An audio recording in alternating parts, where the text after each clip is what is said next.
Good evening everybody, welcome back to the channel. Today's episode I'm going to be talking about each and every one of my trucks in depth, individually. It's going to be a long video with a lot of talking. Alright, let's get into it. I'm just kidding guys, that's not, well, that could be my real voice. Welcome back to the channel, my name is Sam. You might notice these trucks are a little bit different-ish because that one's got a trailer. It's a completely different day. I didn't like what I said the first day. But let's try to do it again. But last time these three were lined up, I made a video that was my first video that broke 100,000 views. I mean, hell, it was the first one that broke 10,000 views for me. But it's a 5.9 versus 6.7 towing 20,000 pounds up a hill. 6.7 won because it's a flat-out beast, not because it's got 10% better gear ratio than the old 5.9 single-wheel 3500, or that this particular truck weighs 2,000 pounds more than that one. But to even stir the pot a little bit more, those trucks are stock. Compared it to a true stock, new 6.7 3500, see how it did, towing the same 20,000 pounds up the hill. And go figure. The new breed of stock truck completely smoked the two old ones that were stock. But that reminded me of why I started my channel. Now, I'm trying to be educational and entertaining. I gotta be entertaining for you guys to come back and watch my videos. But I want to try and hold some educational value. Basically, when I started buying any of this stuff back in the day, I had a lot of questions. And since then, I've just went out and bought the stuff and answered my own questions for myself. But I'm trying to make videos recapping those answers I discovered for the next guy that might have been in the same position as I was. So, let's go ahead and get into this. 20 years evolution of the Dodge diesel pickup. And we're going to have to imagine one truck, but let's just go through the head count of how many of these trucks I've owned. Now, the second gen 12 valves, I probably own at least 10 of those things. I have to get out the calculator to figure that out. But the third gen 5.9s, I've owned 3 or 4. And I've only owned one 6.7 third gen and then 2 6.7 fourth gens. But still no first gen. So we're going to have to imagine an old first gen 12 valve sitting right here. Old square body firstie. And we'll go back to 1989 to where it all started, because that was when Dodge came out with a good idea. They hadn't had a good idea since the General Lee back in the day, and they only ran that poor car for 3 years and hadn't had a good idea since. But I like to imagine the engineers at Dodge back then. It's kind of redneck good old boys. So one guy walks into his boss's office, he's like, "Hey boss, I got this idea for our same square body Dodge pickup we've been running for the last 50 years. The guy's like, "Yeah, what kind of idea you got?" And he's like, "Let's put a diesel engine inside that old square body and make it something." It's like, "Well, what kind of diesel engine?" He's like, "We're going to take an industrial 12 valve Cummins engine, like industrial marine application, tractor application, straight out of equipment. And we're going to put it in that old truck and make it into something." So right then there, 1989, the first gen Dodge diesel pickup was born. The shipping crate for the 12 valve Cummins came into play, and they had no horsepower, but they didn't have a good transmission. A 3-speed automatic, pretty tall gear ratio, kind of sucked. They had a 5-speed stick shift, but it got them in the diesel game, and there's nothing wrong with the 12 valve. They're pretty much bulletproof. That's why they were made, to be bulletproof. I'm surprised they're not on Demolition Ranch yet. But 1994, they introduced finally a new body style, completely different. Came along with the second gen Dodge pickup. Now this one has a 12 valve Cummins in it as well, but in 94 they came out with a new injection pump system. No more rotary, now it's an inline straight 6 injection pump. It weighs about 2 tons on the side of a 5-ton engine. That's completely exaggerated. But this particular truck in 1998 had 180 horsepower with the automatic. 180 horsepower with the automatic, and back when trucks were trucks and men were men, you could still get a stick shift in the high output configuration. Came with 215 with a 5-speed NV 4500. Decent truck. The flaws with this would have been that 4-speed automatic. Stock, not that good, but later years with some aftermarket parts it proved to be a pretty decent automatic transmission. But the 5-speed, that's what everybody wants, is the 5-speed. I swapped this one to a 6 though, so it's even better.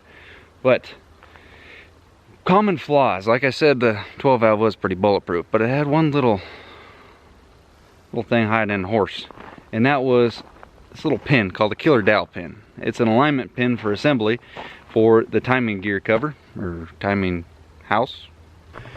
And that little flaw resided right down in there. You guys can't see it, and you couldn't see it if it was even lit up. But this little tiny pin called a killer dowel pin does not have anything to retain it in its position that it should always stay in. And it will come out and go alongside your camshaft gear and blow out the side of your timing housing here. So when that happened, that wasn't that bad of a day. It took a lot of effort to pull us all apart, or it could go in a different direction, which I've never personally seen, but you have a pretty big fail of the engine. Once you pull that apart, it's a simple little piece of sheet metal, fixes that problem, and you don't ever have to worry about it again. Later on in the span of 94 to 02, when the second gen trucks were in play, they swapped into a 24 valve engine. And now that came into play with electronic fuel pump or injection pump called V. And that thing wasn't bad, but they had one flaw with that thing, and that was trying to meet EPA standards, trying to get better fuel mileage, cutting weight. They came out with a thinner block called 53 block on the early 24 valve engines. And those things were prone to cracking, and it wasn't good. It was not good at all.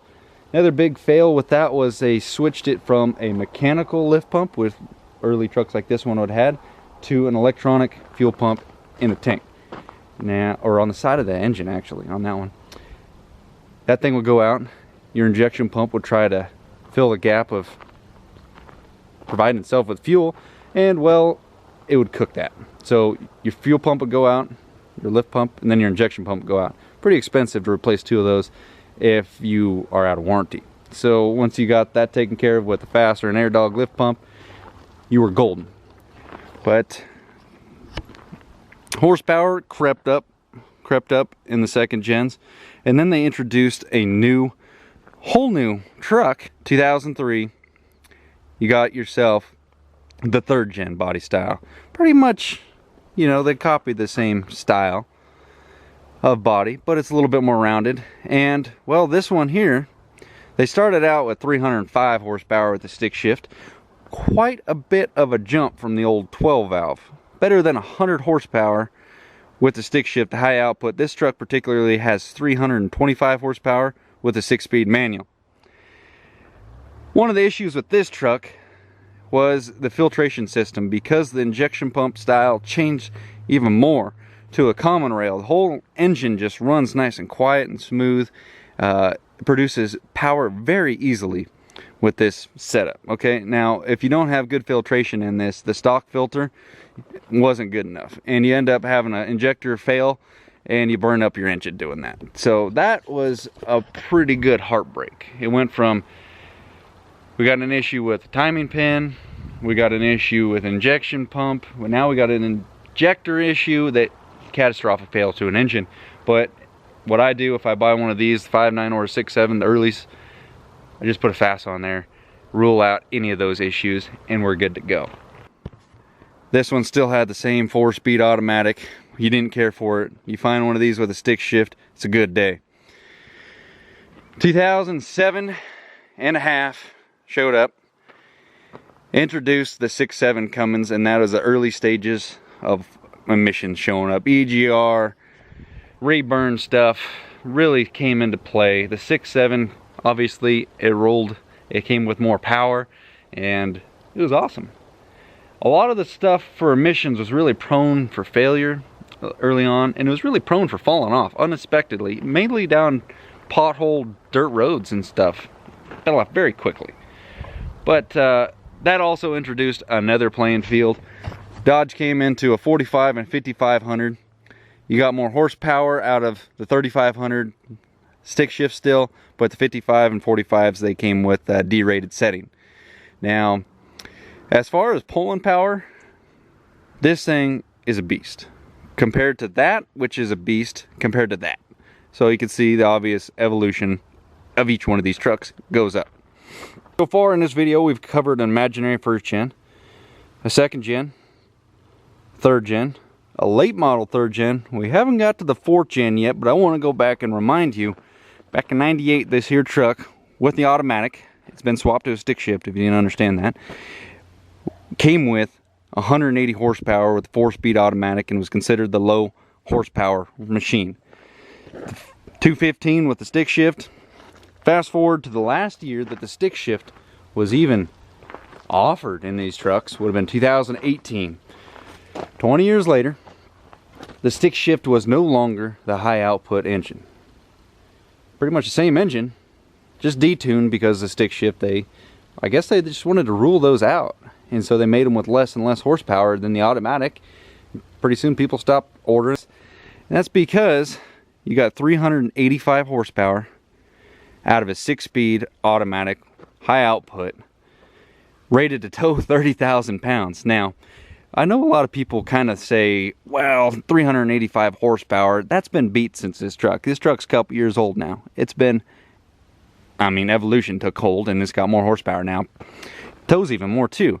But you think back in the 90s, if you had a logging truck, or the 80s that had 400 horsepower, if you had a 400 horse big cam Cummins in your logging truck, you're pretty good. Now, I know that the logging truck with that 400 Cummins had more torque, yeah, but near 1,000 foot-pounds of torque, or the new ones do have 1,000 foot-pounds of torque out of a pickup.